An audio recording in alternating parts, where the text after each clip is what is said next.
Pada buku keempat ini, kita akan membahas mengenai konsep dasar manajemen pendidikan tingkat sekolah dasar yang diampu oleh dosen kita, Dr. Muhammad Kristiawan MPD, untuk mata kuliah pengelolaan pendidikan. Pada buku keempat ini, kita akan membahas beberapa hal, yaitu yang pertama, pengertian manajemen sekolah dasar, kedua, kerangka manajemen sekolah dasar, ketiga, ruang lingkup manajemen sekolah dasar, keempat, sekolah dasar yang efektif, kelima, fokus manajemen sekolah dasar, dan terakhir adalah penerapan. Langsung saja kita ke materi yang pertama, yaitu pengertian manajemen sekolah dasar. Manajemen sekolah dasar merupakan kegiatan mengelola atau mengatur sekolah dasar. Dengan kata lain, manajemen sekolah dasar berarti penggunaan orang-orang dan sumber daya yang lain untuk mencapai tujuan sekolah dasar tersebut. Sekolah dasar adalah sebuah organisasi sosial yang mempunyai tujuan yang telah ditetapkan. Tujuan utama sekolah dasar memberikan pendidikan yang berkualitas kepada peserta didik di sekolah tersebut. Materi yang kedua yaitu kerangka manajemen sekolah dasar. Kerangka manajemen sekolah dasar harus meliputi pernyataan eksplisit mengenai kewajiban dan tanggung jawab semua pegawai sehubungan dengan manajemen pembelajaran siswa. Berikut adalah kerangka manajemen sekolah dasar. Yang ke-1, jadwal dan prosedur untuk perencanaan anggaran tahunan sekolah. Kedua, adalah peran kepala sekolah di dalam penyusunan anggaran tahunan. Ketiga, laporan yang diinginkan pemerintah dari kepala sekolah mengenai kinerja sekolah secara umum dan pengeluaran anggaran. Keempat, wewenang yang didelegasikan kepala sekolah. Kelima, pengaturan untuk melakukan otoritas pembayaran. Keenam, menyetujui prosedur untuk mengisi kekosongan pegawai. Ketujuh, mengatur manajemen pada saat ketidakhadiran kepala sekolah. Selanjutnya, materi yang ketiga membahas mengenai ruang lingkup manajemen sekolah dasar. Ruang lingkup manajemen sekolah dasar sangatlah luas yang meliputi elemen-elemen perencanaan, penganggaran, pengorganisasian, pengarahan, pengontrolan, koordinasian, pembuatan keputusan, evaluasi, serta kegiatan-kegiatan dan program-program.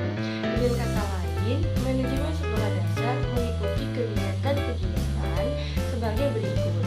Yang pertama, perencanaan semua kegiatan dan program sekolah dasar.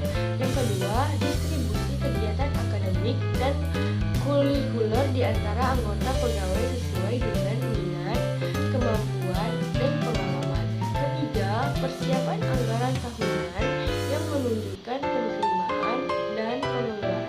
Yang keempat, persiapan jadwal kegiatan. Kelima, penyediaan pegawai. Keenam, penyediaan peralatan dan furnitur termasuk pembelian, pemeliharaan, dan perbaikan. Ketujuh, penyediaan buku dan perpustakaan sekolah termasuk pembelian dan pemeliharaan. Kedelapan, organisasi kegiatan kurikuler.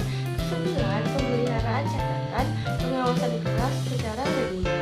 Kesepuluh, pengaturan ujian setiap bulan, setiap semester, dan setiap tahunan. Kesebelas, promosi siswa ke kelas yang lebih tinggi, koordinasi pekerjaan guru, dan lain-lain. Terus selanjutnya mengenai sekolah dasar yang efektif. Bagaimana sekolah dasar yang efektif? Nah, jadi sekolah dasar yang efektif merupakan sekolah yang memenuhi kebutuhan yang didefinisikan secara lokal dari sumber daya yang ada dan menjamin bahwa siswanya datang secara teratur dan memiliki hasil tes yang baik. Menurut definisi ini, sekolah dasar yang efektif lebih memfokuskan pada kualitas hasil daripada kualitas proses yang dilaksanakan. Marini 2014 halaman 77. Sekolah akan efektif jika memiliki pemimpin yang kuat. Keterlibatan orang tua di dalam proses yang dilakukan sekolah bebas dari kontrol dan pengaturan eksternal yang berlebihan. Memiliki guru dengan kualitas tinggi. Yang keenam, ada tentang fokus manajemen sekolah dasar, di mana fokus manajemen sekolah dasar. Nah, manajemen sekolah dasar merupakan proses di mana kepala sekolah dasar selaku administrator bersama atau melalui orang lain berupaya mencapai tujuan institusional sekolah dasar secara efisien. Fokus manajemen sekolah dasar adalah memberikan bekal kemampuan dasar kepada siswa untuk mengembangkan kehidupannya sebagai pribadi, anggota masyarakat, warga negara, dan anggota umat manusia, serta mempersiapkan siswa untuk mengikuti pendidikan menengah. Dan materi yang terakhir adalah penerapan. Dari beberapa poin di atas, apabila sudah terlaksana, maka diperlukan penerapan di sekolah tersebut agar rencana tersebut berjalan dengan baik. Untuk meningkatkan mutu lembaga pendidikan, ada 5 hal yang harus diterapkan. Menurut Baharudin 2010 halaman 19, yaitu 1. Pengembangan dan perbaikan kurikulum berbasis kompetensi.